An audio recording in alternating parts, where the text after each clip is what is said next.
over at Lola Ivory Productions for having us tonight. I'm part of a sketch crew that's called Hip Replacement. And, well, looking at me, you may say, how many hip replacements have you had, Pops? In actuality, I'm a lot younger than I may appear.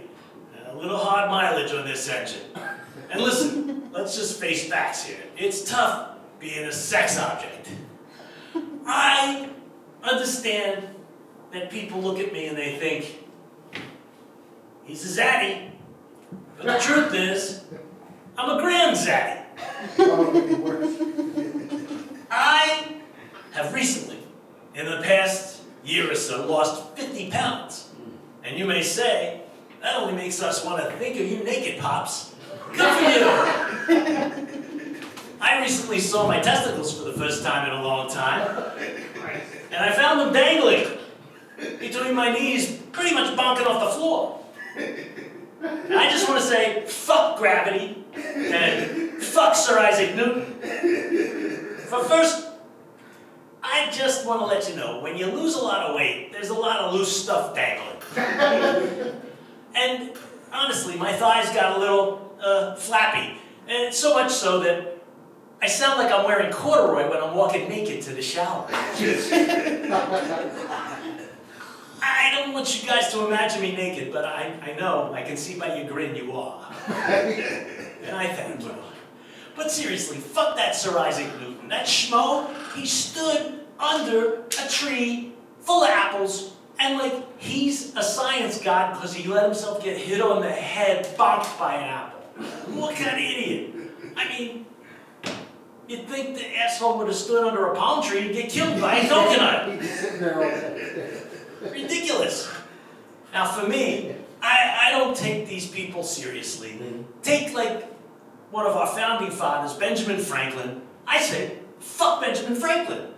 Now there's a guy, he stood outside during a thunderstorm looking for lightning. I mean, let's face it, folks, you wouldn't let that kind of loon near a schoolyard full of kids. Not if he was saying, hey, who wants to help me fly a kite? You know?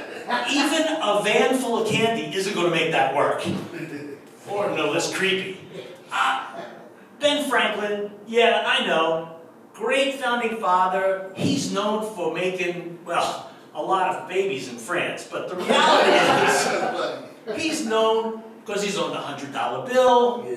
He's known because he made that really cool fireplace insert. And he's really known for having an institute, a whole museum named after him. Fuck Benjamin Franklin, those guys are always begging for money. It's not like they can, you know, sustain themselves. And I blame them because who the hell wants to walk through a big heart and feel like you're just another clog causing a heart attack? I said to those guys, you want to fundraise, you want to really have people come to your museum, turn that big-ass heart into something that everybody's at least been through once. A giant vagina. And listen, at least at that point, everybody would recognize it because everybody's seen one once or been through it once. And in the summertime, when it gets really hot, you turn on the misters and you turn it into a water slide. Well, anyway, folks, again, I'm Pops Leonard. You're a fabulous audience. Thank you to Lola Ivory for having us. Lisa Lawrence and her staff are fabulous people. Just before we get started, let me tell you about Hip Replacement. Hip Replacement's sketch crew. That means we write out all the comedy, we try to memorize it, and we try to present it to you in its original format.